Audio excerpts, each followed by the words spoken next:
तो पुण्यात्माओं, यह परीक्षा थी परमात्मा की कि मेरे बच्चे मुझे कितना पहचान सके हैं।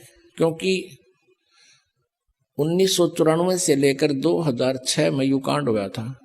1994 से लेकर 2006 तक 12 वर्ष लगभग हो गए। इन 12 वर्षों के अंदर परमात्मा ने ये देखना था कि ये बच्चे मुझे कितना पहचान चुके हैं। क्योंकि आज से 600 वर्ष पहले परमात्मा ने एक परीक्षा की थी। एक वैश्या को, सुप्रसिद्ध वैश्या को हाथी पर बैठा के और हाथ में गंगा जल लेकर बोतल में और मुंह का लगा के, और उस वैश्या को हाथी पर बैठा के पूरे बाजार में घूम गए।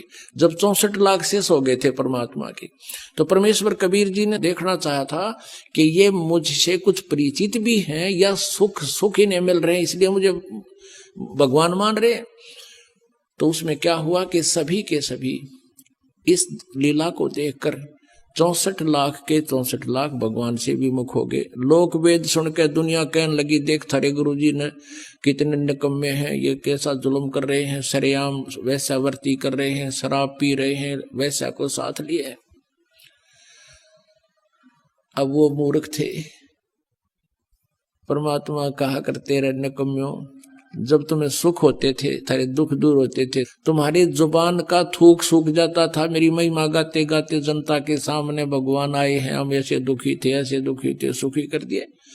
और आज मैं इतना गंदा हो गया कि शराब भी पीऊं और वैश्यावर्ती भी करूं, तुम्हारी इतनी बुद्धि भी काम नहीं करी, जाओ पड़ो बाढ़ में।